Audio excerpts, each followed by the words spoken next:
Salut à tous et bienvenue sur Elric Studio Jeux de plateau. Aujourd'hui, on se retrouve pour la suite de notre partie de Few and Cursed en mode solo coop.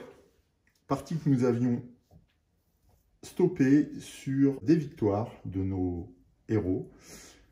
À savoir que Red Dead avait vaincu, comment il s'appelle, Wendigo à Santana de Aguasucia.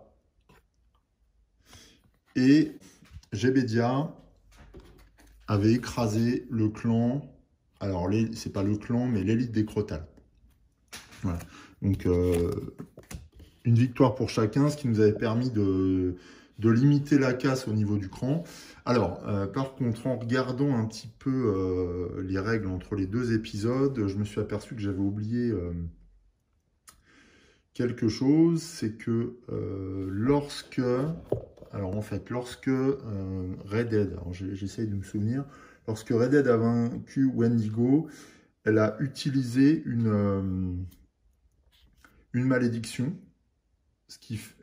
pour activer son...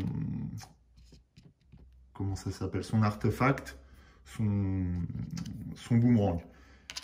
Du coup, quand on utilise une carte maudite, en fait, oui, c'est pas une malédiction, c'est une carte maudite pour doubler un artefact, on perd un point de vie.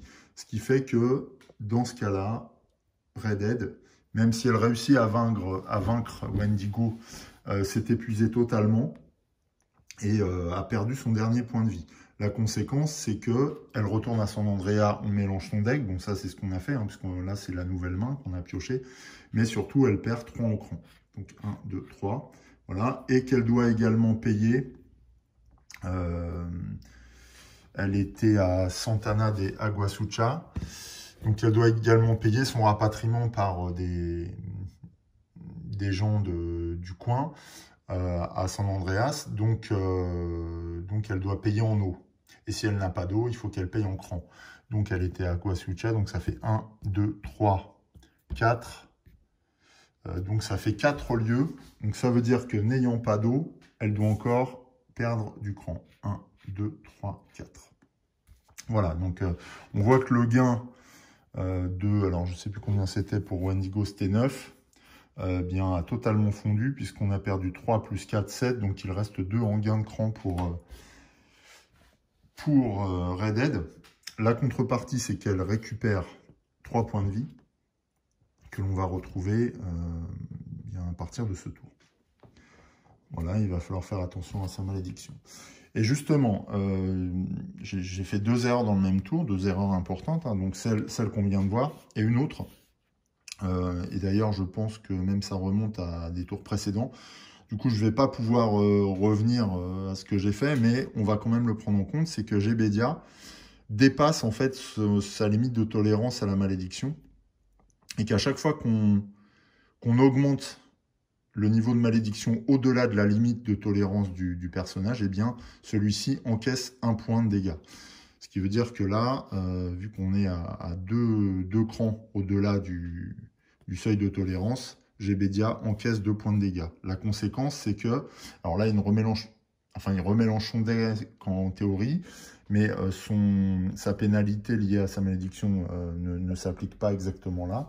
Et là encore, il va être rapatrié à San Andreas, lui aussi. Ce qui diffère, hein, parce que là, il restait à Mountain View, ce qui pouvait nous arranger ou pas, mais toujours est-il que là, ça va être différent. Et donc, puisqu'il est rapatrié à San Andreas de la même manière que vient de l'être Red Dead, eh bien, lui aussi perd 3 en cran, 1, 2, 3, et doit également payer le nombre. Alors, il était à Mountain View, donc le nombre de lieux par lesquels il a transité durant son rapatriement. Donc 1, 2, 3. Donc il doit payer 3 eaux. Lui, il avait un peu d'eau sur lui. Donc il va lui en rester 2. Donc il dédommage les gens qui l'ont pris en charge pour le rapatrier et le soigner. Donc voilà, mes erreurs sont corrigées. Bon, alors oui, c'est peut-être... Donc c'est peut-être un petit peu en décalé, notamment pour GBedia. Pas pour Red Dead, je pense pas avoir fait l'erreur avant. Mais pour GBedia, c'est peut-être en décalé, donc vous m'en excuserez. En tout cas, là, je les prends en compte. Alors évidemment, ayant payé les coûts, GBedia récupère également les 3 points de vie. Et en revanche, son niveau de malédiction reste au-delà de son seuil. Donc ça veut dire qu'à chaque fois qu'il va augmenter, il peut se prendre un dégât supplémentaire. Donc il va falloir qu'on gère tout ça. Nous avions tiré les mains de départ pour le prochain tour, donc on peut désormais redémarrer l'aventure et voir ce qui nous attend. On démarre. Phase d'improvisation, c'était à Red Dead de jouer. Donc Red Dead pioche 2 cartes pour compléter sa main.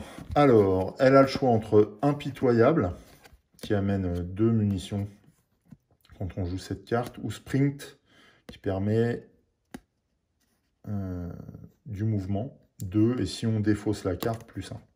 Non, si on détruit la carte, ça c'est détruire la carte. Voilà, alors Red Dead a encore 2 munitions, mais elle n'a pas d'argent, donc on va plutôt prendre Impitoyable pour se garantir un renouvellement de munitions, parce que voilà, on défausse Sprint. Ok pour Red Dead. Ensuite, pour GBedia, même opération, il improvise, et là, il tombe sur braquage de train ou chasse au trésor. Alors, l'embêtant dans ce cadre-là, c'est que les 2 cartes font augmenter son niveau de malédiction.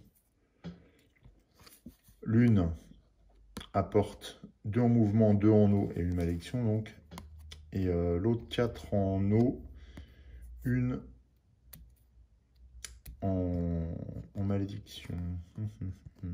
Alors, vu qu'il vient de perdre... Non, mais le mouvement, ça va nous être utile. Il faut qu'on accélère, là, parce que les... Donc, je vais défausser chasse au trésor et on va conserver braquage de train dans la main. Ok, je ne sais pas si on va la jouer, par contre, hein, parce que là, on est quand même pas mal impacté par la malédiction. Ok, alors, ça, c'est fait.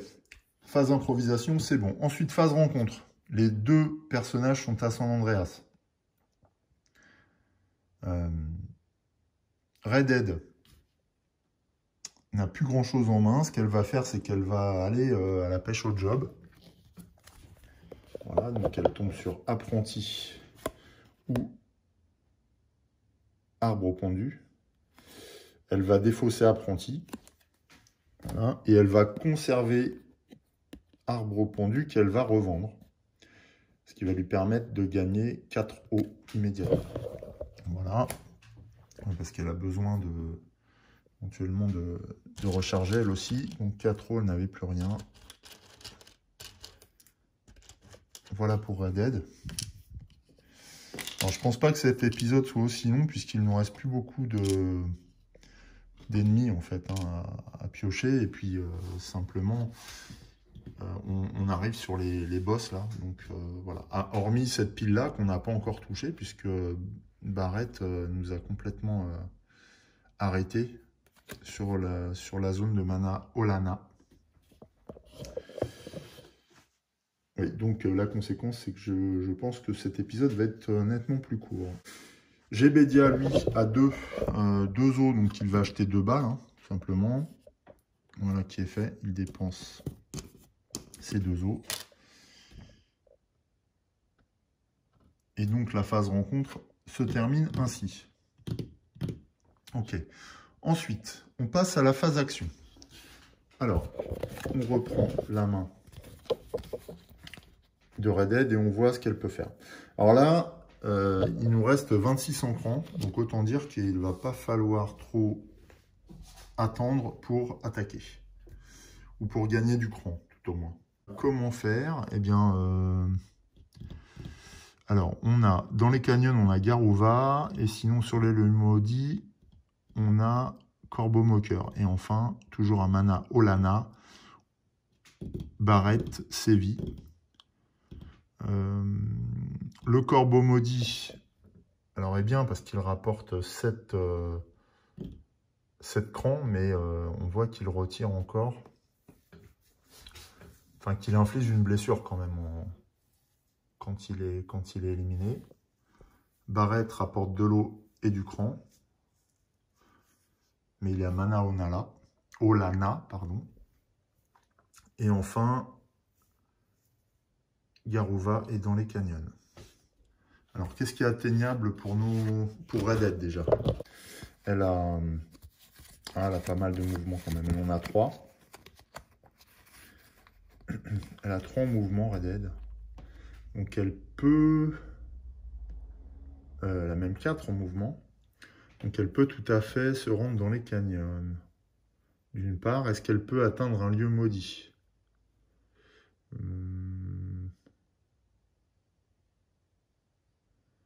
Alors, si elle passe par le sud, là, complètement, 1, 2, 3, ouais, elle peut atteindre un lieu maudit, ce qui lui permettrait d'aller fighter le corbeau moqueur, qui se trouve sur un lieu maudit. Le seul écueil, c'est que parcourir cette zone lui fait atteindre son seuil de tolérance à la malédiction.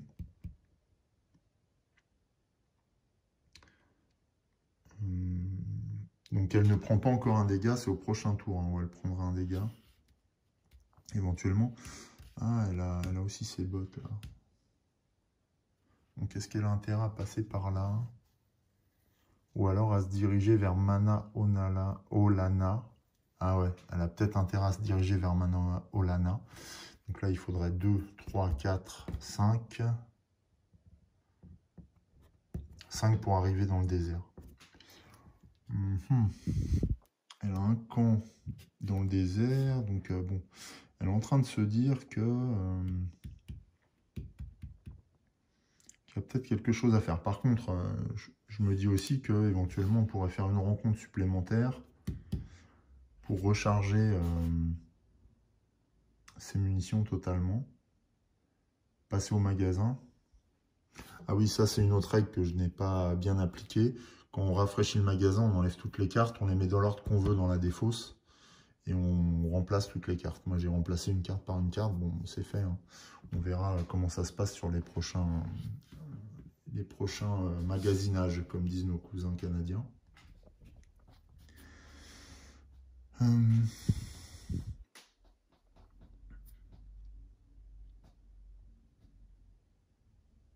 Alors, que fait Red Dead? Elle se déplace ou elle va faire quelques achats?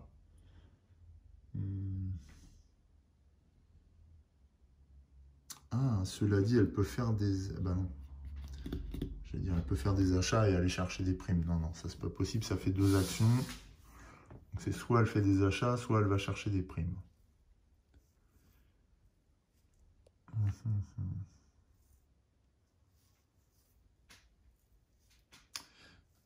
Soit elle se déplace. Ah, là, à la fin, c'est pas évident parce qu'on a beaucoup de choix en fait.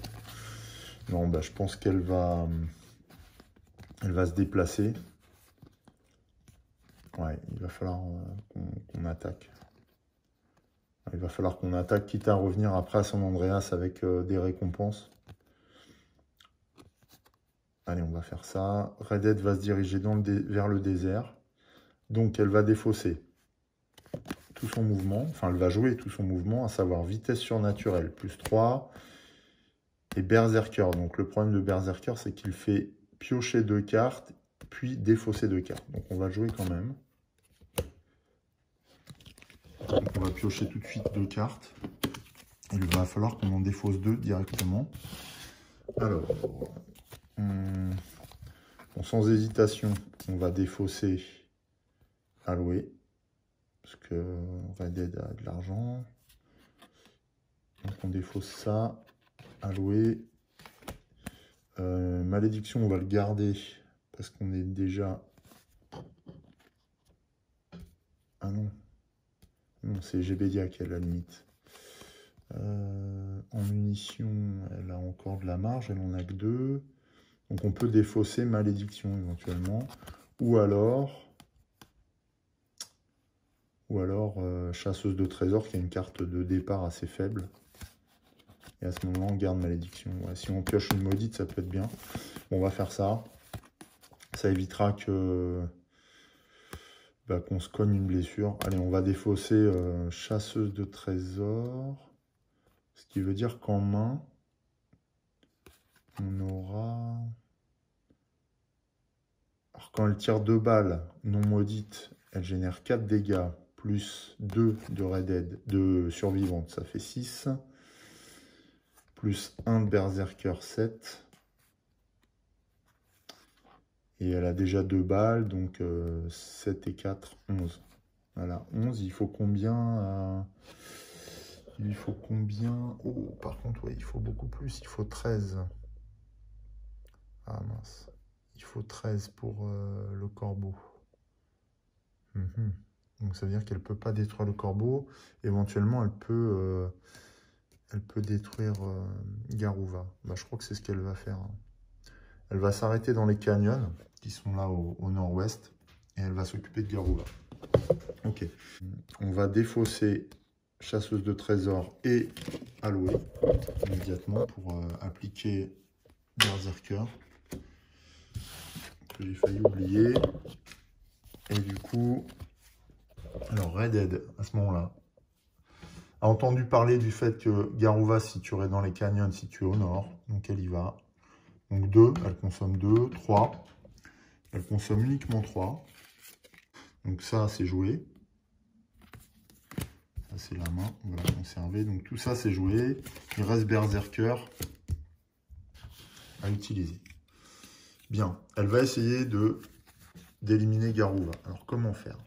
Pour ça, elle va récupérer 2 munitions en jouant impitoyable. Donc elle augmente son total au maxi. Elle est à 4 munitions. Ensuite, elle va chercher à faire des dégâts. Donc Garuva nécessite 10 pour être éliminée. Donc elle joue survivante, 2. Elle joue également, elle tire une fois. Donc ce qui fait 6 en dépensant 2 balles. Et elle retire une autre fois en dépensant 2 nouvelles balles. Donc ça l'amène à 10. Donc là, Garuva est éliminée par Redhead. Ce qui lui apporte 7 os. 7 os, elle en avait 4. Donc 4 et 7, ça fait 11. Et ben 4 et 7, ça fait 11. On va prendre tout de suite. Donc voilà, Garuva s'est fait massacrer. Elle gagne 7 os plus les 4 qu'elle avait, donc ça fait 11. Et je défausse, enfin je retire les pions qu'elle avait auparavant. Garuva, par ailleurs, rapporte 3 en cran. Donc on était à 26, 27, 28, 29. Et celui-ci est éliminé définitivement. Bien. Ici, on ne révèle pas maintenant. Maintenant, c'est la dernière carte, donc c'est un boss qui va apparaître à la fin du tour. Voilà pour Redhead. Elle a joué toutes ces cartes. On va les mettre non loin d'elle. Il lui reste un mouvement. Et un dégât. Donc elle va avancer ici. Elle va avancer de 1. Alors après, j'hésite. Soit je joue tout de suite bénédiction pour réduire sa malédiction, soit je la conserve. Ainsi, elle va avoir besoin de mouvement. Allez, on va jouer bénédiction également pour Redhead, ce qui lui fait descendre son niveau de malédiction de 2 crans. 1, 2. Elle repasse à 1 en malédiction. Voilà pour Redhead. Ah, il lui restait des bottes aussi. Ah bah, elle va épuiser ses bottes. Il lui restait 1 point de dégâts ici, ce qui va lui permettre d'avancer d'un cran supplémentaire jusqu'au désert, ce qui n'est pas plus mal. Voilà. Donc là, on a vraiment optimisé pour cette fois-là. On a cette fois le tour. Alors, ça a été un petit peu décousu là pour ce redémarrage de partie. Mais du coup, Redhead a utilisé toute sa main et a optimisé son déplacement notamment. Ce qui est important puisqu'il va falloir qu'on retourne à Manonala, parce que là, il nous reste toute la pile d'ennemis. Donc, c'est un peu l'idée quand même. Donc, la main de Gebedia, qui se retrouve aussi à San Andreas, du coup. Alors, est-ce qu'il a les moyens de cumuler assez de dégâts pour vaincre un de ces deux recherchés morts ou vifs? J'aimerais bien qu'il aille s'occuper du corbeau. Alors maintenant, il faut aller sur un lieu maudit. Donc le lieu maudit, c'est là. Ou Mountain View, Manonala, etc. Celui-là étant le plus près. 1, 2, 3. Ouais, il y a 3 déplacements. 1, 2, 3. Par contre, ça fait avant. Il faut un dégât et une malédiction. Sachant que Gebedia a déjà un niveau de malédiction élevé. C'est peut-être pas ce qu'il y a de mieux à faire pour lui. Alors, l'avantage, là, dans sa main, c'est qu'on a des cartes qui nous font piocher. Donc, c'est peut-être ce qu'il faut jouer en premier, tout au sud. Et il a besoin de 1, 2, 3, ou 1, 2, 3, 4. Mais par contre, il n'y a pas de malédiction dans ce cas-là. Ah, c'est peut-être pas mal de faire ça. Est-ce qu'il a assez de déplacement, Gebedia? Il lui faut 1, 2, 3, 4. 1, 2, 3. Oh, il les a largement. Ouais, donc on va faire ça. Et il lui faut 2 dégâts. Il les a aussi avec réflexe éclair. Donc il joue réflexe éclair dans un premier temps, ce qui lui génère 2 dégâts, 1 déplacement. Ce qui lui permet d'avancer jusqu'au désert, ici. Il dépense 1 déplacement. Ensuite, il joue mu par la foi, ce qui lui apporte 2 déplacements supplémentaires. 1, 2. Ici, pour se rendre au canyon, on voit qu'il avait besoin d'un dégât. Il l'a, avec réflexe éclair. Donc, il ne perd pas de vie. Et du coup, il va lui manquer un déplacement encore. Eh bien, il va jouer galop, ce qui lui apporte 2 déplacements supplémentaires et lui fait piocher une carte. Et il va dépenser un second dégât depuis réflexe éclair. Voilà, comme ça, il arrive à atteindre, il parvient à atteindre les ruines de Palanque sans encombre. Et il pioche une carte. Et c'est une carte maudit.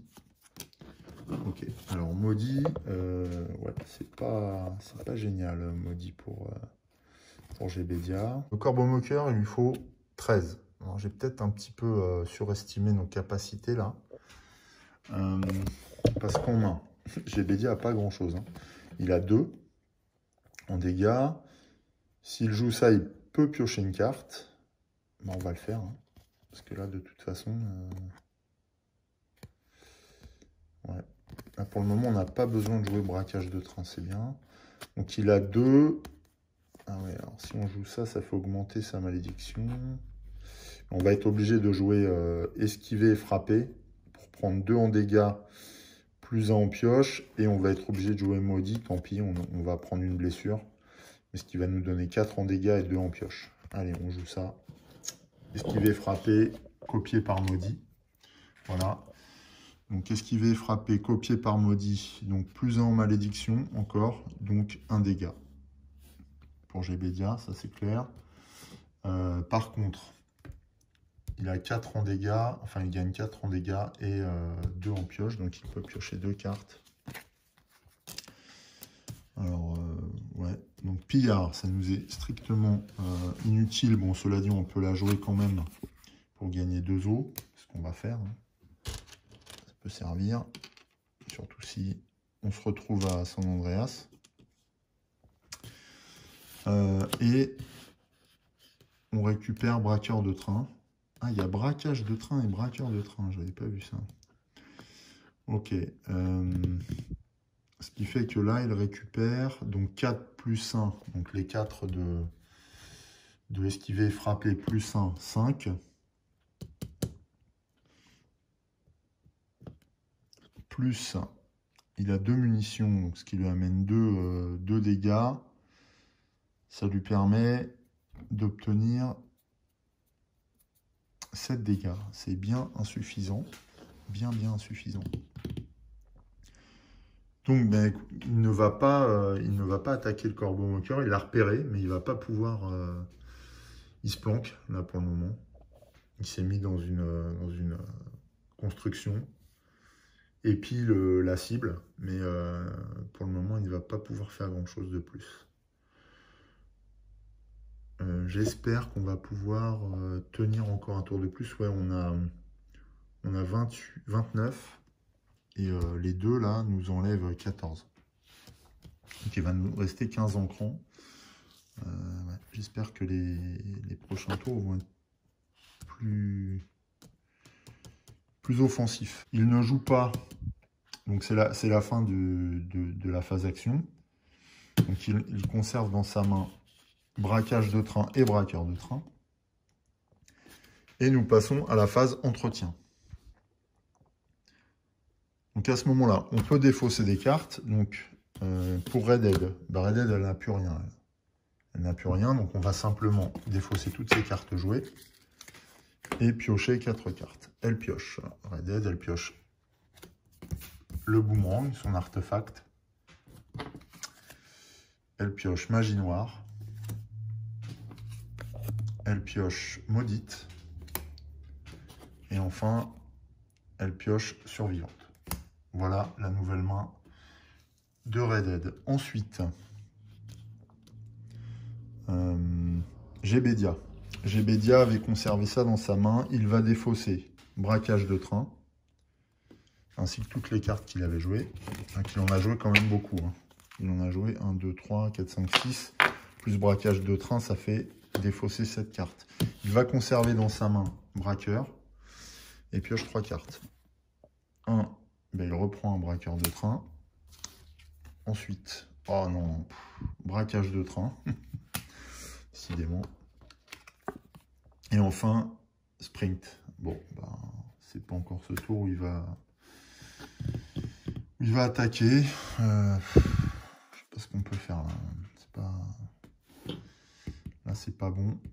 C'est pas bon. Il va falloir que Redhead aille faire le boulot, je pense. Ensuite, retourner à San Andrea, non. Déplacer les monstres, non. Passer le marqueur premier joueur dans le sens horaire, ça par contre, oui. Et enfin, on va retirer le cran, donc les éléments de réputation, enfin le niveau de réputation que nous fait perdre, que nous font perdre ces deux lascars. Donc 7 et 7, 14, on était à 29, donc on se retrouve avec un cran de 15. Là on voit que maintenant, à chaque tour, notre partie sera en jeu. C'est pas un tour très glorieux. Heureusement que Redhead a éliminé Garuva, mais sinon... Bon. Ah oui, j'avais oublié, mais enfin ça changeait rien. Il avait sa carabine pour 2. Et il pouvait... Ah par contre... ouais, on peut l'utiliser n'importe quand, donc on va décharger son ceinturon pour gagner une munition à Garuva. Et d'ailleurs, on rafraîchit du coup les objets, et c'est pareil pour les bottes de Redhead. J'avais oublié ça. Bon, de toute manière, ça ne changeait rien, il n'avait pas assez pour... ça le montait à 9. D'accord. Ok. Voilà pour ce tour. Et ben, on passe à la suite. Allez, nouveau tour qui débute par Gébedia. Gébedia qui va improviser, en espérant qu'il ait une force de frappe plus conséquente. Allez, on va chercher 2 cartes. Alors, alors, il a une bénédiction qu'on peut détruire pour descendre. Oh oui, bah, on va jouer ça. Hein. Ouais, on va garder la bénédiction. Alors, ça amène pas de dégâts, c'est un peu dommage pour réflexe éclair. Mais dans le cas de Gébedia, c'est précieux quand même. Allez, on va garder bénédiction, on défausse, réflexe éclair. C'est un choix un petit peu dur, mais il est un peu évident en même temps. Donc voilà pour Gébedia, et bien sûr Redhead fait la même chose. Alors, Red Dead. Elle a Sprint. Elle n'a pas beaucoup de déplacement dans la main. Elle a beaucoup de pioches. Elle a Maudite. Ah. Alors, Sprint ou tir acrobatique? Ah bah, vaut mieux tir acrobatique, ça amène du dégât et du déplacement. C'est pas mal. Allez hop, tir acrobatique. On défausse Sprint. On passe à la phase rencontre. Gébedia est dans un lieu maudit. Donc, que se passe-t-il? Oh. Mon nom est Azel. Oh, qu'est-ce que c'est que ça? Alors, manifestement, il est face à un corbeau un peu géant. Oh, ça me fait penser. On a oublié de révéler... Oui, je disais que je n'avais pas révélé la nouvelle carte à ce tour. Et donc, on tombe sur le corbeau alpha. Ah bah, c'est raccord avec la rencontre, du coup. Donc, le corbeau alpha qui se trouve à Mana Olana. Contre qui il va falloir cumuler 22 dégâts, qui rapportera 12 de cran. Ça veut dire aussi, si on la bat pas ce tour, si on laisse le corbeau alpha vivant avec l'un des deux, la partie s'achèvera brutalement, puisque 12 plus 7, ça fait 19, et on n'a que 17 en cran. Alors, si on arrive à remonter un peu, pourquoi pas, mais là, on est dans une certaine difficulté. Donc, c'est à Gébedia, dans cette phase rencontre, de choisir ce qu'il va faire. Alors, soit il défausse 6 dégâts pour protéger l'enfant et gagner 4 en cran, soit il fuit avec l'enfant, ce qui lui coûtera une vie, mais lui rapportera 2 crans. Soit il ignore l'enfant, qui s'appelle Azel, je pense, et prendra 2 malédictions. Il a 6 en malédiction, donc de toute façon, la troisième option n'est pas envisageable. Et en mouvement, il a quoi? Alors, en dégâts, c'est compliqué. Par contre, en mouvement, bah, il a Sprint qui peut détruire pour fuir, pour obtenir 3 ressources de mouvement et fuir éventuellement. Ouais, bah, il va faire ça. Allez. Il joue Sprint qu'il va détruire. Voilà, ce qui lui permet de fuir avec l'enfant. Donc il se prend une blessure, il est blessé par le corbeau dans sa fuite, mais gagne 2 crans. On était à 15, pourquoi j'étais sur 17? On était à 15, on passe à 17. Voilà. Et donc, bah, il sauve le gosse. Ils arrivent à se cacher là dans les ruines de Palanque. Et cette rencontre s'achève comme ça. Ok. Ça, cette carte sera détruite. Il va également jouer Bénédiction. Qu'il va détruire également pour redescendre nettement en malédiction. Voilà, qu'il fait descendre de 4. 1, 2, 3, 4. Ce qui lui permet de repasser en mode non maudit. Et donc de faire davantage de dégâts pour le même nombre de balles dépensées. Et je pense que on va s'arrêter là pour ce tour. Ou alors... Pour cette phase rencontre, pardon. Ouais, on va garder ça en main pour l'instant. Voilà pour la phase rencontre. Donc Gébedia a joué tout ça. Il est aux ruines de Palanque, caché avec le petit Azel. Et pour le moment, réfléchit à ce qu'il va faire. En parallèle, on a une phase rencontre dans le désert à faire pour Red Dead. Donc on y va. Alors, le vent projette le sable dans vos yeux lors de votre traversée de ce paysage désertique. Vous vous retrouvez au milieu d'une tempête de sable. Vous pouvez vous abriter, en défaussant une carte en fait, ou franchir la tempête, ce qui nous coûterait une vie. Alors, est-ce qu'on a les moyens de défausser une carte? Pas vraiment, donc je pense qu'on va se prendre une blessure. Allez, on se prend une blessure et... voilà, à son grand péril, mais bon, En même temps, là, défausser une carte, c'est pas le bon moment, je pense. Voilà pour la rencontre de Red Dead. On passe à la phase action. Alors, la phase action va être un peu tendue, je pense. Est-ce qu'on détruit ces cartes maintenant? Oui, c'est pas gênant. Allez, on va les mettre de côté parce que ça me perturbe là sur le plateau. Donc j'ai Bédia. Que peut-il faire à ce moment-là? Il a peu de choses dans les mains. C'est compliqué. Alors, dans la phase action, il peut toucher une prime, trouver un artefact, voler un autre joueur en multi, faire une nouvelle rencontre. Ah oui, mais il est sur un endroit maudit. Faire un camp, éventuellement. Camp dans les canyons, ouais, bah, il est dans les ruines, donc ça n'a aucun intérêt. Ou une action personnelle du personnage, c'est-à-dire regarder les cartes job d'un autre joueur et les échanger contre un des vôtres. Ouais, bah... ce qui ne lui sert à rien pour le moment. Ouais, j'aurais dû faire ça alors qu'il était maudit, parce que il aurait pu choper Arnaqueur, il était au niveau 6, et puis... et du coup, il gagnait quoi? Ah ouais, il gagnait 5 en cran. Ah, c'est mal joué. Ah bah c'est très très mal joué de ma part. Donc on voit quand même que, parce que là, dans ce cas-là, 5 en cran, ça nous aurait été salutaire, je pense. Là, à mon avis, c'est un tournant. J'ai fait un mauvais choix. Très mauvais choix. Est-ce que je peux le faire maintenant?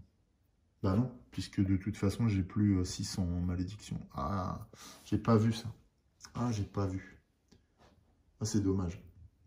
Parce que là, ça combotait bien, là. Tout combotait bien, en fait. Ah, quel dommage.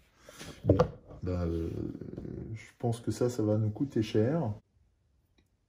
Il peut éventuellement essayer de toucher une prime pour gagner du... Donc, il se trouve dans les ruines de Palanque, donc c'est un lieu maudit.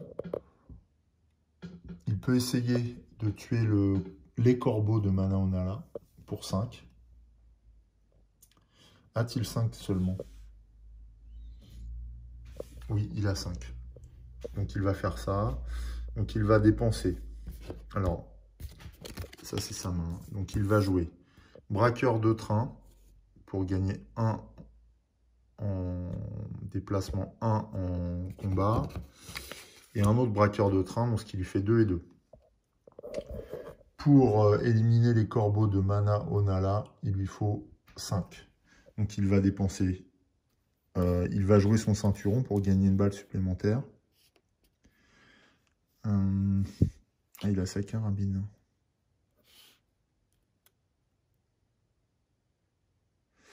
S'il joue, là, ça lui fait 4 et la carabine, ça lui fait 5. Ouais, non. Donc il va dépenser 2 balles. 1, 2. Ce qui le monte à 5. Donc il abat, il chasse les corbeaux en fait de ce lieu. Donc on tourne la carte. Alors les gains sont moins 3 en malédiction. Alors ça va bien nous arranger. Donc il redescend à 0. Ah oui, ça nous arrange bien ça. Et 2 en cran. 1, 2. On remonte à 19. Et ensuite on retourne la carte. Ah, il lui faut 6 pour le prochain coup. Est-ce qu'il les a les 6? Il a 3 et 2, 5. Non, il les a pas. Même avec ça. Non, il n'a pas les 6. C'est bien dommage parce qu'on aurait pu encore gagner 2 en cran.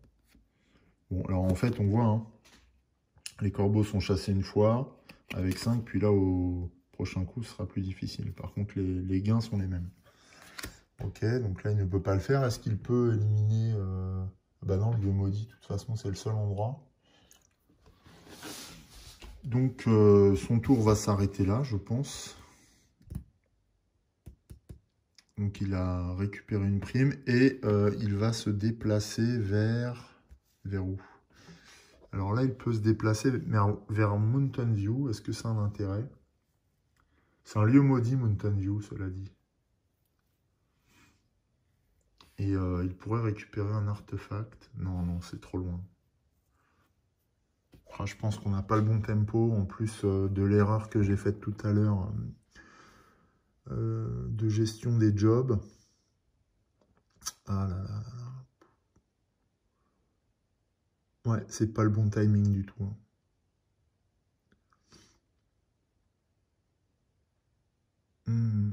Quel dommage. Lieu maudit. Il est sur un lieu maudit, mais il lui faut 13. De toute façon, il a fait son action. Alors, cela dit, on a le droit, quand on chasse un mort au vif, on a le droit de faire de chasser deux primes. Hein. Donc ça, c'est pas en plus. Donc c'est pas interdit, sauf que de toute façon, il a plus de dégâts. Il lui reste 2 et 2 et 3, donc 5. Il faut 13, donc c'est pas la peine. Hein. Donc 5, et là il a dépensé 5, il avait 10, donc c'est réglé. Quoi. Ouais, c'est réglé. Gbédia reste planqué pour le moment. Il ne peut pas attaquer le corbeau moqueur. Décidément, il est face à des corbeaux, Gbédia, depuis tout à l'heure. On est dans un tour Hitchcock. Hein. Voilà. Bon, voilà pour la phase action de Gbédia. Il va arrêter là, donc ça, c'est joué. Il n'a pas joué braquage de train. Et je pense qu'il va la défausser, tout simplement. Et par contre, je vois quelque chose là. S'il a du déplacement, il pourrait gagner.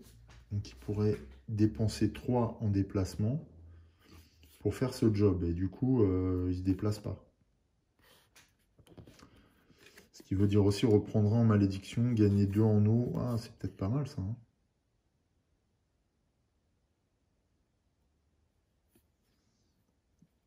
Ouais, c'est pas mal. C'est 1 point de tronc. Allez, il va... Est-ce qu'il a le droit de faire ça? Oui, c'est dépenser du mouvement. Donc, eh bien, finalement, il va utiliser ses 2 points de déplacement de braqueur de train. Jouer braquage de train, ce qui lui fait progresser, enfin, fait avancer la malédiction. C'est pas vraiment un progrès. Remporter 2 os, néanmoins. Ça, c'est plutôt bien. Et 2 en mouvement. Donc, il totalise 4 en mouvement qu'il dépense pour faire ce job-là. Est-ce que ça fait partie? Non, non, les jobs, on peut les faire n'importe quand. Donc, il fait ce job-là, fermier. Donc, il gagne une eau supplémentaire. Donc, ça l'amène à 5. Ouais, là, c'est important d'aller chercher chaque point de cran possible. Ça l'amène à 5 eaux. Pas sûr que ce soit vraiment bénéfique, mais je prends. Et donc, ce job est réalisé. Voilà. Fermier, c'est bon, c'est fait. Il nous reste le camp dans les canyons. Et du coup, il a joué toute sa main. Et ouais, ok. Il a joué toute sa main. Donc, phase action pour Red Dead. Red Dead a le choix. Soit elle va à l'arbre pendu, ou elle va tenter de retrouver le corbeau moqueur, sachant qu'il a été vu aux ruines de Palanque, mais que finalement Gbédia ne l'a pas appréhendé, on va dire. Ou alors elle va jusqu'à Manaonala pour essayer de cueillir un de ces 2 gars-là. Le problème là, c'est qu'il lui reste que 2 vies.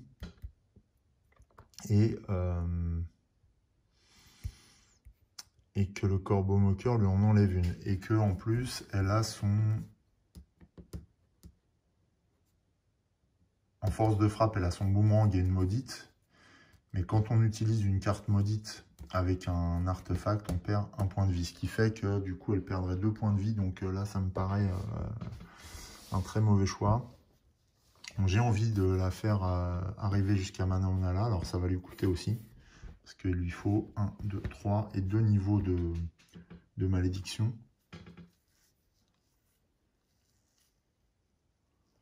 Mais, ah ouais. Elle a quoi en vie, là? Ouais, ça va être tendu. Hein. Bon, elle va jouer magie noire, déjà. Parce que là, j'ai pas assez de choix dans les cartes. Elle va jouer magie noire. Donc, elle se prend un niveau de malédiction supplémentaire. Ça l'amène à 3. Donc, c'est risqué comme manœuvre. Et du coup, elle récupère 2 pisteuses émérites. Oh, et un sprint. Autant dire, pas grand-chose. Ouais, donc, du mouvement, beaucoup de mouvement. Mais, ouais. Ouais, là, là, c'est pas très très bon. le niveau de malédiction... Ouais, je ne sais pas si on va avoir le choix, là.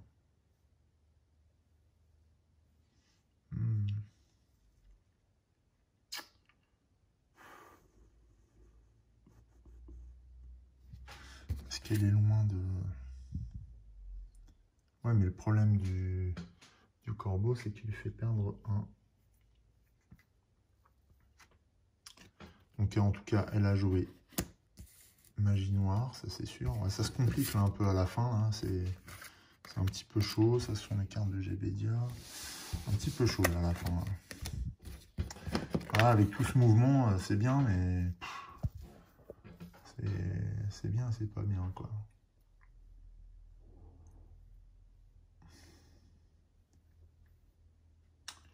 Ouais, là, je suis un peu bloqué. Je suis un peu bloqué parce que... comment... Elle n'a pas de munitions. Ou alors elle retourne à San Andreas, peut-être. Mais on va perdre combien, là, dans l'histoire? 12 et 7. Oh, ah ouais, non. C'est pas possible.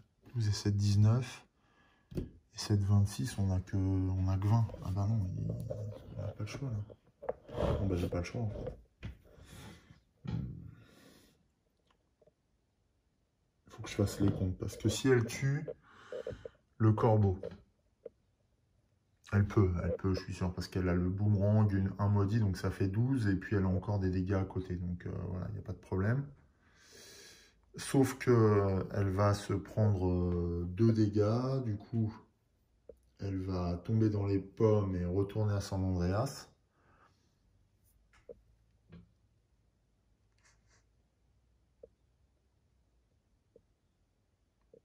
Et du coup, on passerait de 20 à 27, moins 3 à 24.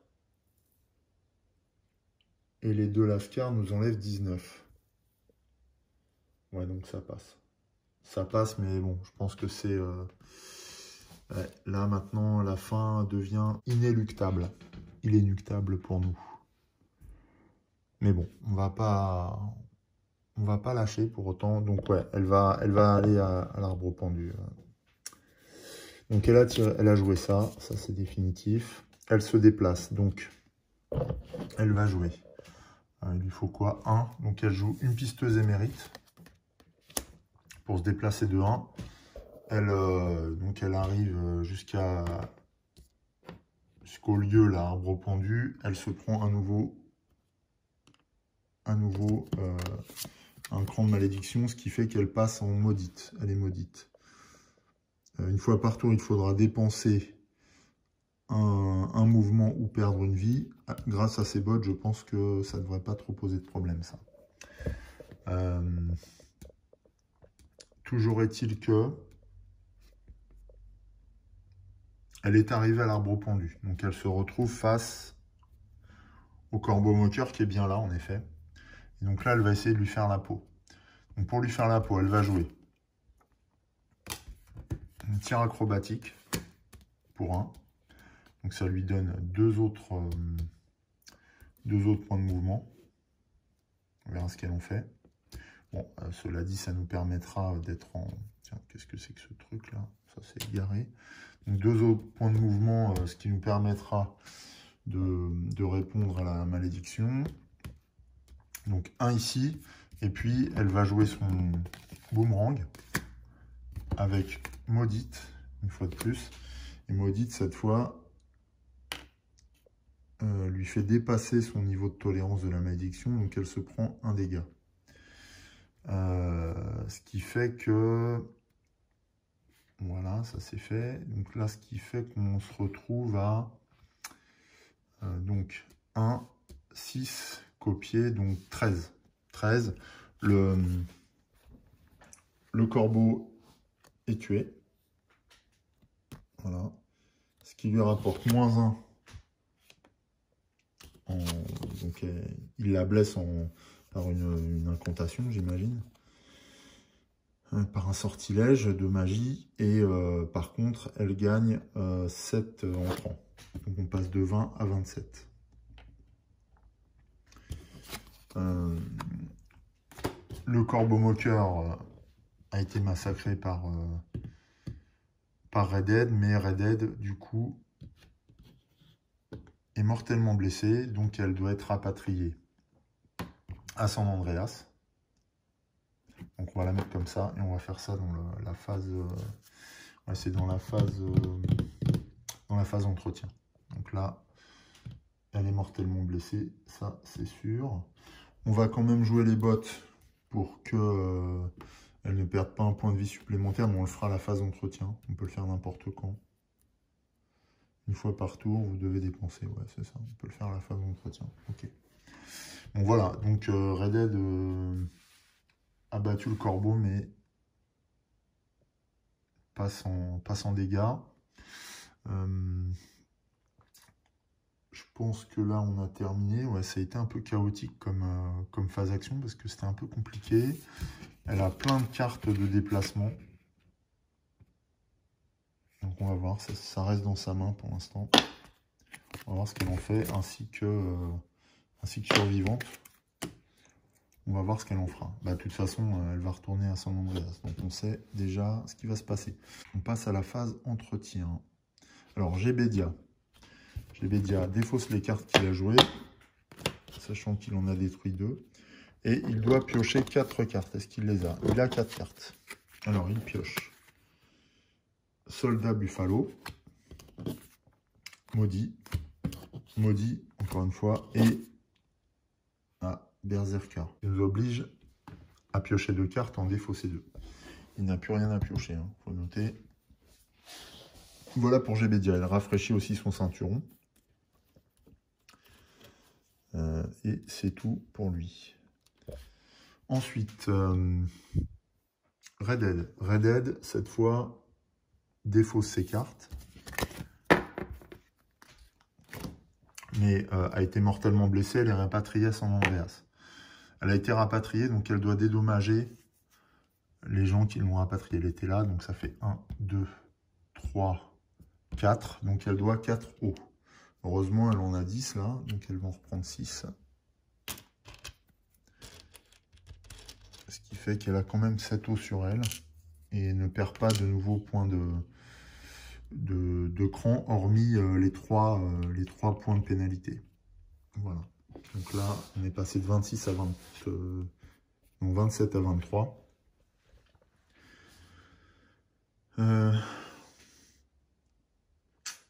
Voilà pour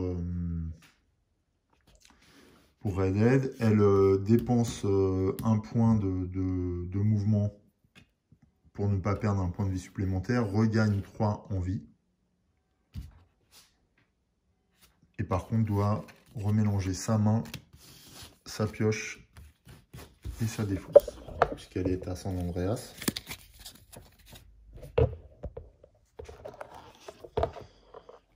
Donc là, c'est vrai qu'il y a beaucoup d'étapes là.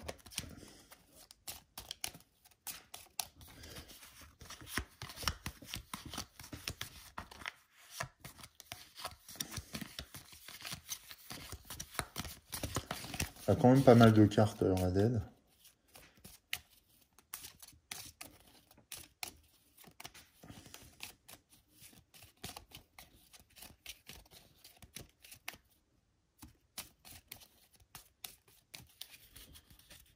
Ah, par contre, j'ai oublié de faire un truc important. On va aller jusqu'au bout de ça. Donc, Red Dead reconstitue sa main. Je vais changer de place la main de Gébedia. Je vais la rapprocher de lui. Voilà. Ça, c'est Gébedia. Voilà, qui est toujours dans les ruines de Palanque. Red Dead donc revient à elle, est soignée, et elle pioche de nouvelles cartes. Donc, elle pioche une survivante. Une chasseuse de trésors. Ouais, les cartes de départ commencent à nous encombrer sérieusement. Maudite. Et survivante encore. Ouais, donc c'est pas terrible. Hein. Pas de mouvement. Ok. Elle a combien en maudite? Ah, ça vaudrait presque le coup qu'elle ait un cran de maudite supplémentaire pour remplir le contrat arnaqueur. Là. Ouais, il va falloir se débrouiller là-dessus. Bah, elle a un maudite, donc c'est très bien. On va pouvoir faire ça. Ouais, on va rattraper le coup de tout à l'heure. C'est pas dit que ça suffise. Hein. Voilà pour la phase entretien pour nos héros. Bien sûr, ensuite, on déplace les monstres. Alors, ce que j'ai oublié de mettre, d'ailleurs, c'est que le corbeau apparaît à mana Olana. Donc, forcément, il se déplace, il avance de 1. Mais ce n'est pas tout, puisque donc les morts ou vifs présents nous font perdre 19 ancrants. On était à 24, on passe à 5. Et donc là, on va jouer un peu notre va-tout sur le prochain tour.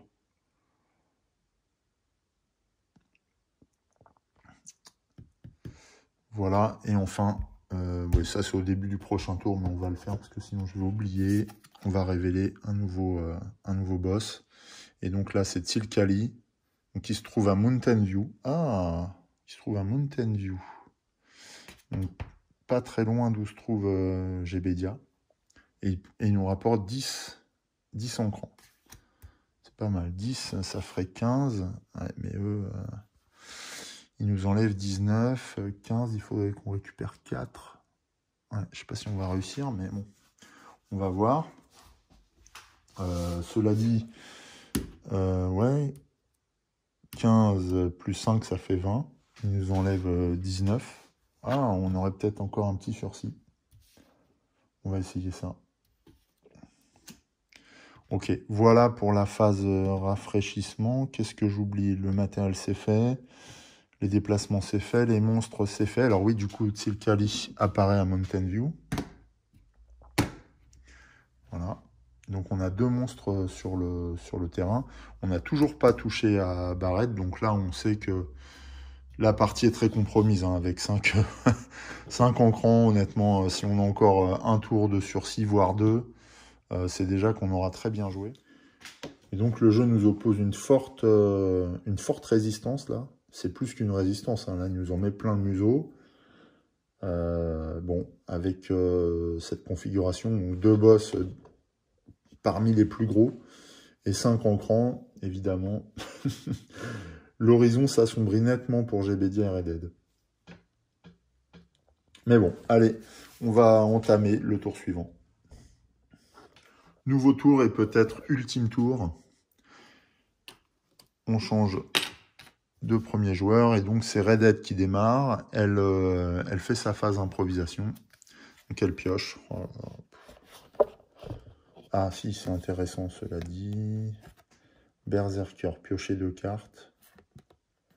Elle a déjà un maudit dans la main, ouais, donc on va prendre Berserker. Un piocheur, c'est pas mal dans ce cas-là. Et on défausse braquage de train. Voilà pour la phase d'impro de Red Dead. Et on fait la même chose pour Gébedia. Alors Gébedia, pioche Berserker aussi. Là, on a déjà un, je crois, dans la main. Ouais. Et vitesse surnaturelle. Alors, vitesse surnaturelle, elle nous éviterait peut-être de jouer Berserker. Ouais. Et ben on va prendre vitesse surnaturelle. Voilà, parce que j'aimerais bien qu'on atteigne Mountain View. Bon, même s'il faut 20 en dégâts, c'est quasiment impossible pour lui. Mais il n'est pas obligé d'attaquer Tilkali. Il peut prendre aussi un artefact. Il se planque, il prend un artefact, Tilkali va avancer et puis il essaiera de le récupérer après, quoi. Comme on avait fait pour je ne sais plus quel monstre, c'était Wendigo tout à l'heure. Enfin, la dernière fois. Ok. Donc voilà pour les phases impro. Phase rencontre. Alors, Red Dead. Red Dead va dépenser de l'argent pour récupérer des balles. Donc déjà, elle dépense 4. Pour récupérer 4 balles.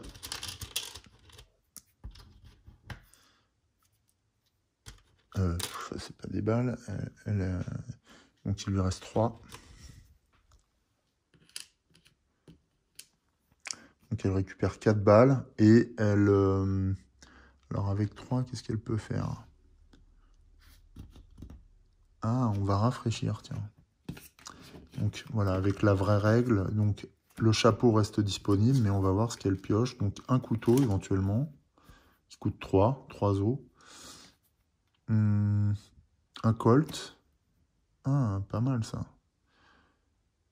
Pour moins une balle, on inflige 2 dégâts. Oh, c'est joli ça. Ou la Winchester, mais pour 6, donc c'est pas jouable.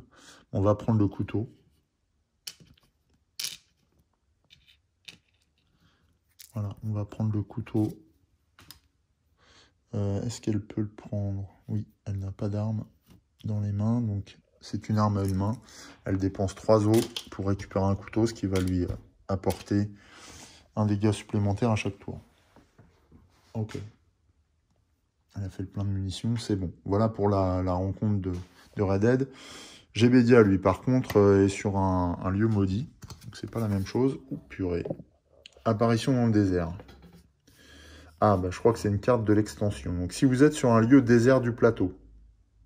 Non. Placez un immortel déchu sur votre emplacement. Sinon, choisissez n'importe quel lieu désert et placez la figurine dessus. N'importe quel lieu désert, bon, on va le mettre...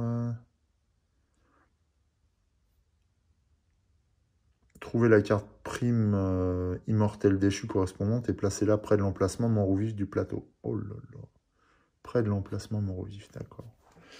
Bon, donc là, de nouveaux ennemis sévissent dans la région. Ce sont des guerriers perses. Voilà, donc on va les mettre dans le désert. On va les mettre là. C'est une zone de désert. Et on va prendre la carte désert. Bah, voilà, c'est celle-ci. Donc il faut 8 pour les détruire. Il ramène 3 en cran. Et... Ah, ils permettent de regagner une blessure. Ah, c'est pas mal. Ah bah, ça va peut-être t'intéresser, Red Dead, ça. Ouais. Ok, donc on doit mettre leur carte près de la section mort ou vif. La fenêtre mort ou vif, donc on va la mettre là. Mais c'est pas dans le tableau mort ou vif, apparemment. Je vais vérifier les règles sur les... Parce que ça, c'est les apports de l'extension. Je sais pas trop comment ça se passe. Alors, c'est sûr que c'est une nouvelle menace, mais en même temps, c'est une nouvelle opportunité d'aller chercher du cran. Donc, on va pas du tout le laisser passer. Alors, règle. Les immortels déchus agissent en de nombreux points, comme les primes morts ou vifs du jeu de base, avec quelques exceptions. Ils occupent uniquement le lieu où leur figurine est placée. Si on quitte le lieu, on se prend une blessure. Ce ne sont pas des monstres et ils ne se déplacent pas pendant la phase d'entretien. Et les éliminés ne comptent pas dans les conditions de fin de partie. Par contre, ils représentent des bonus quand même. Ouais, donc si on peut pas aller jusqu'à... Si on ne peut pas atteindre le gros corbeau, le corbeau alpha, on essaiera d'aller chercher les guerriers là. Mais bon, idéalement, il faudrait quand même aller taper le corbeau là, parce que vous le cali. Et encore mieux les deux. Alors, ouais. Donc voilà pour la rencontre de Gébedia. Heureusement qu'il n'était pas sur une zone de désert, sinon il serait pris un dégât du coup. Ok. Donc voilà, on va défausser cette carte rencontre. Alors le désavantage, c'est pas de bonus suite à cette rencontre, bien sûr. Donc on passe à la phase action. C'est à Red Dead de démarrer. Donc Red Dead, qu'a-t-elle dans sa main? Elle a beaucoup de dégâts, Red Dead, mais peu de déplacements, je crois. Par contre, donc elle a Berserker, qui lui permet de piocher 2 cartes et d'en défausser 2. Enfin, défausser, elle a de quoi? Parce qu'elle a... Ouais, elle a des cartes de base, donc voilà. Donc on va jouer Berserker, de toute façon on n'a pas trop le choix là. Idéalement, il lui faudrait pas mal de déplacements. 2, 3, 4, 5, 6, ah ouais c'est chaud. Oh là là.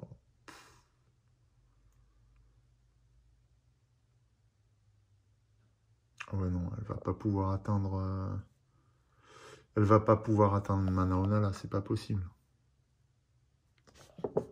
Bah non. Elle a 1 en déplacement. Donc elle va jouer un Berserker et elle va se diriger directement vers les guerriers perses. Voilà.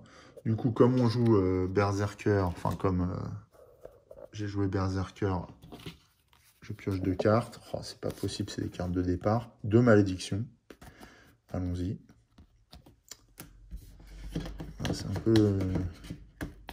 un peu une cata à la fin de partie. Et elle doit défausser 2 cartes. Donc elle va défausser une malédiction et puis chasseuse de trésors. De toute façon, ça n'apporte quasiment rien, chasseuse de trésors. Donc elle défausse ces 2 cartes-là immédiatement. Il lui reste ces 4 cartes en main. Elle a utilisé le point de déplacement de Berserker. Il lui reste le point de dégâts. Et pour tuer les guerriers, là, il lui faut 8. Donc, elle va jouer une survivante. Donc, ce qui lui fait 3. Plus une malédiction, ce qui lui fait 5. Puisqu'elle joue une malédiction, elle avance encore de 1 sur le cran de malédiction. Elle perd une blessure. Enfin, elle se prend une blessure. Mais du coup, elle réalise arnaqueur. Comme elle réalise arnaqueur, elle gagne 3 os et 5 points de cran. Donc 5 points de cran, ça nous amène à 10 et 3 os immédiatement.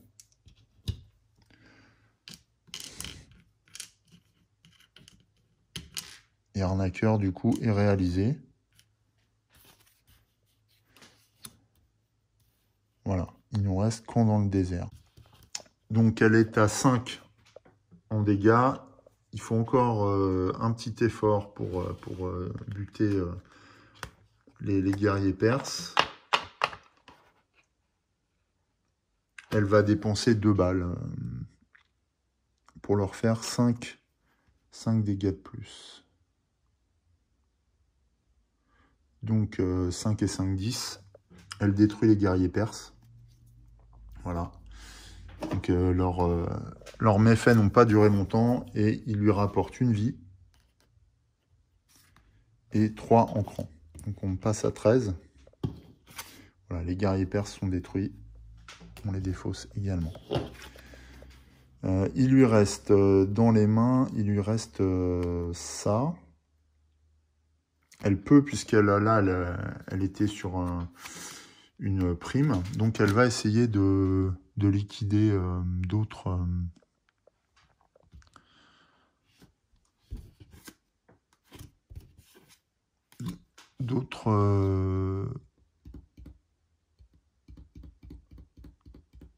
fâcheux.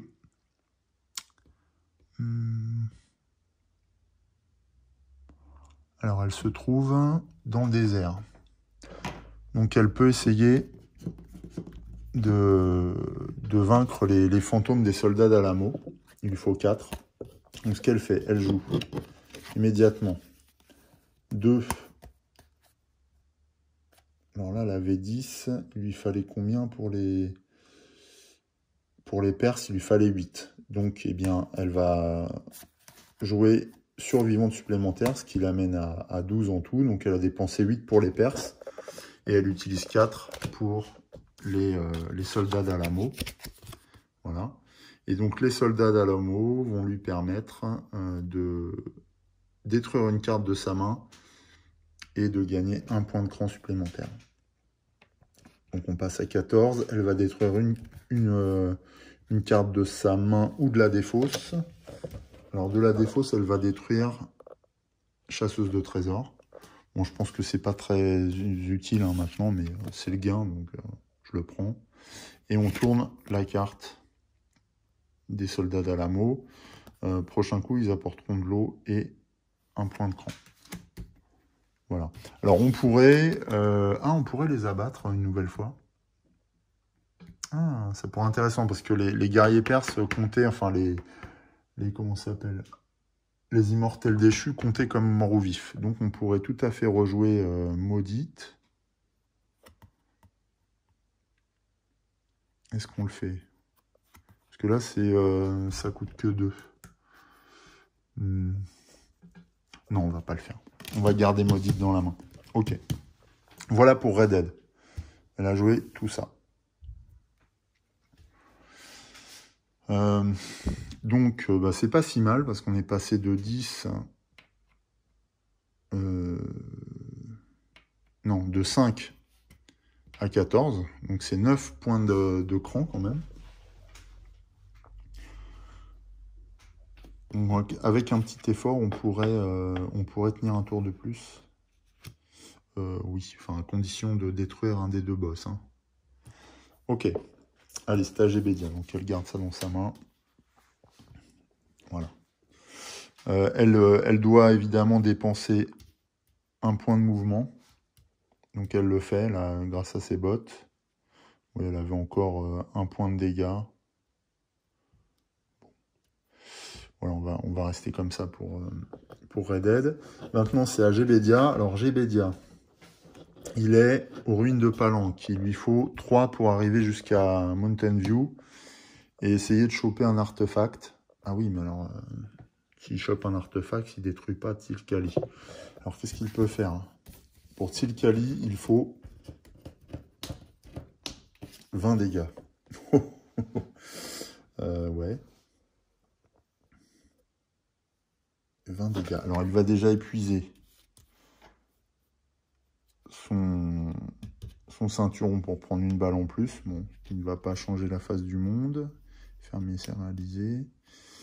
Donc, 20 dégâts pour Otsilkali. Alors, est-ce qu'il peut y arriver?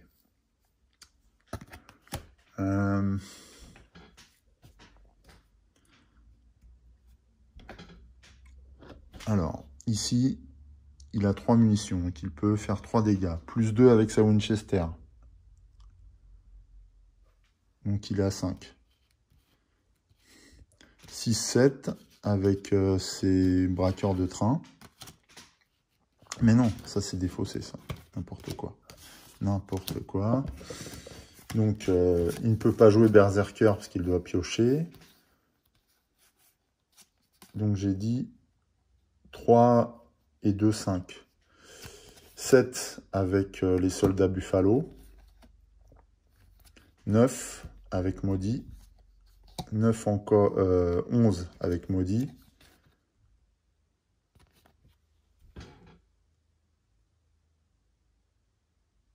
Et c'est tout. Non, ben, il ne peut pas. Il ne pourra pas. C'est pas possible.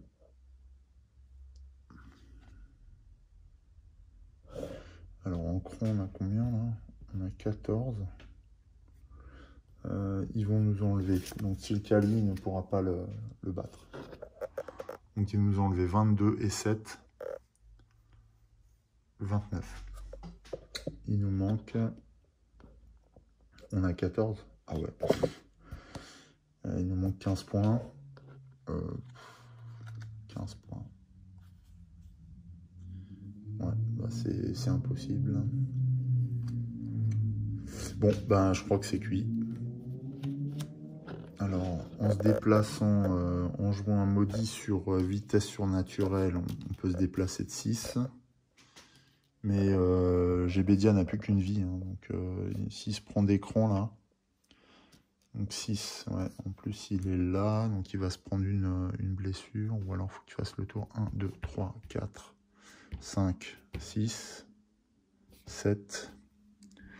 Mais 7, mais il y a un niveau de malédiction. Donc ça, c'est encore jouable.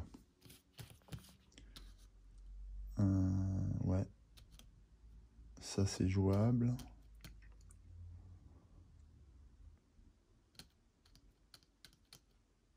Donc, mettons qu'on fasse ça. On joue vitesse surnaturelle et un maudit.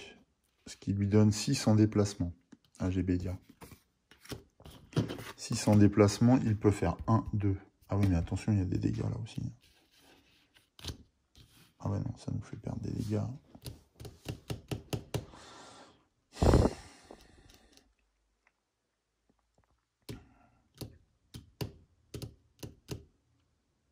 Bon, on va le faire quand même.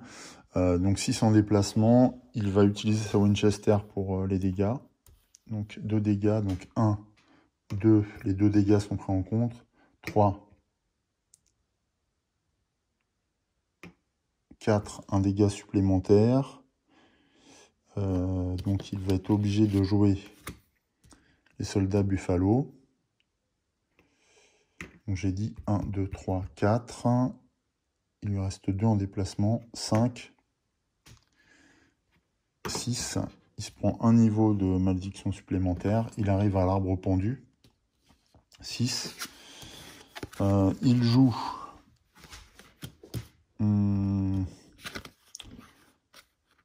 Ouais, il va jouer... Il va jouer un niveau de malédiction supplémentaire, ce qui lui fait augmenter sa malédiction jusqu'à sa limite. Donc Gébedia devient maudit. Et là, pénalité, remélanger votre deck ne vous ramène pas à San Andreas. Ok. Ce qui fait que là, il lui reste 3 dégâts là-dessus. Il rejoue Berserker. Mince, on était à 15. Non, à 14. Il joue Berserker, mais du coup, il doit mélanger... Ah ouais, alors du coup, ça met fin à son tour. Ouais, bon. Donc voilà, ça met fin à son tour. Gébedia a essayé de rejoindre le corbeau. Voilà, mais il ne va pas pouvoir l'attaquer. Il le rejoint, mais il ne va pas pouvoir l'attaquer, c'est pas possible. Parce qu'il a joué Berserker, donc voilà, il avait assez de dégâts. Mais l'attaquer ne sera pas possible pour lui.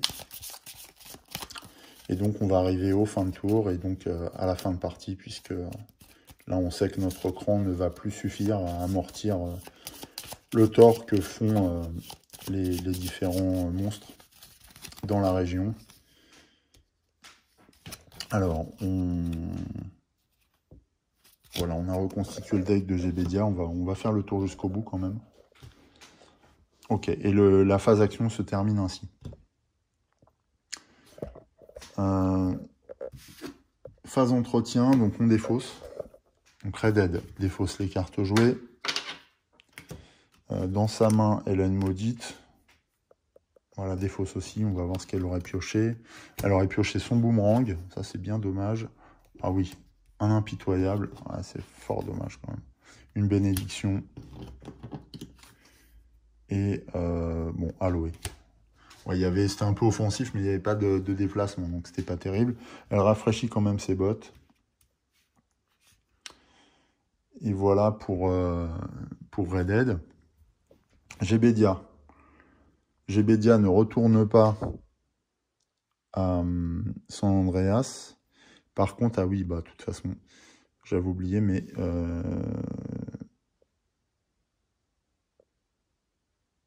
il perd une vie. Alors, je sais plus si je l'avais fait, du coup, faut que je regarde. C'est bien ça, Gébedia perd une vie, puisque il doit remélanger son deck. Donc, en théorie, il ne retourne pas à San Andreas, sauf que là, c'est son dernier point de blessure. Donc, Gébedia tombe inconscient.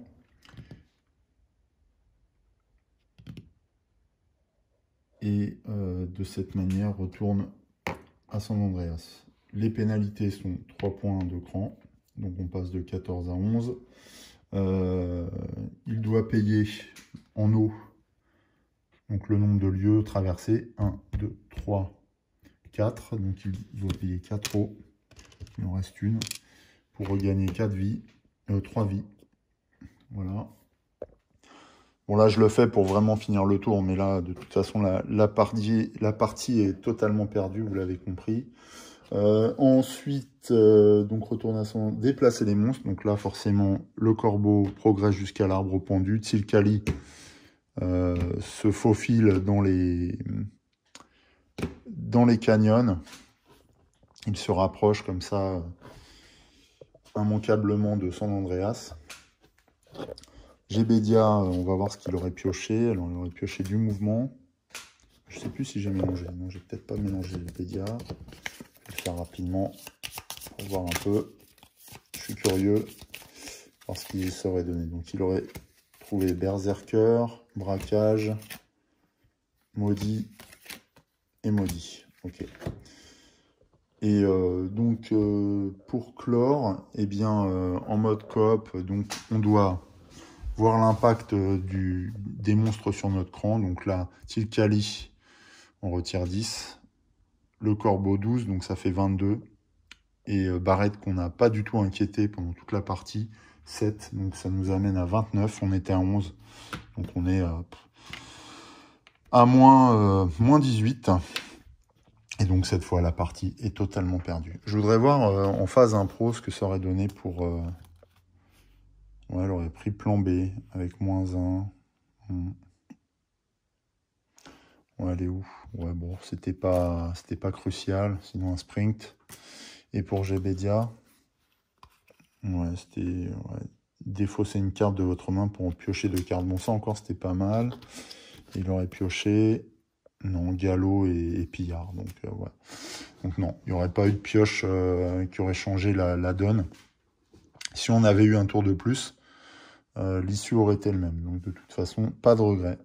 Voilà, et bien, donc c'est une défaite. The Few and Cursed a résisté à nos assauts. Pourtant, Red Dead est un personnage puissant.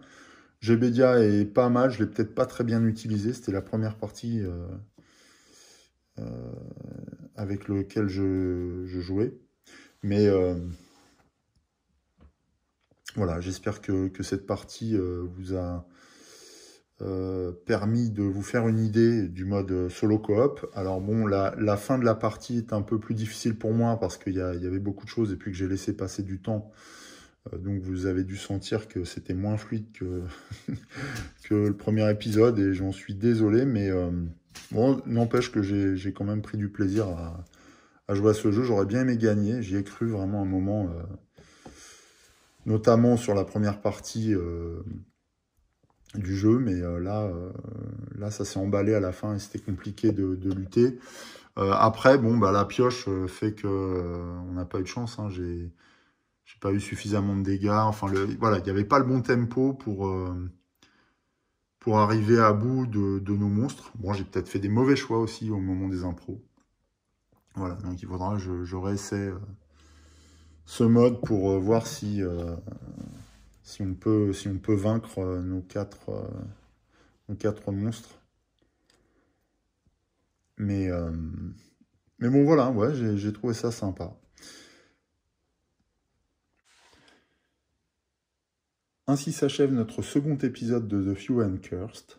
C'est le moment pour moi de vous souhaiter une belle journée et de vous dire à très bientôt sur RX Studio Jeux de plateau. En attendant, portez-vous bien. Salut!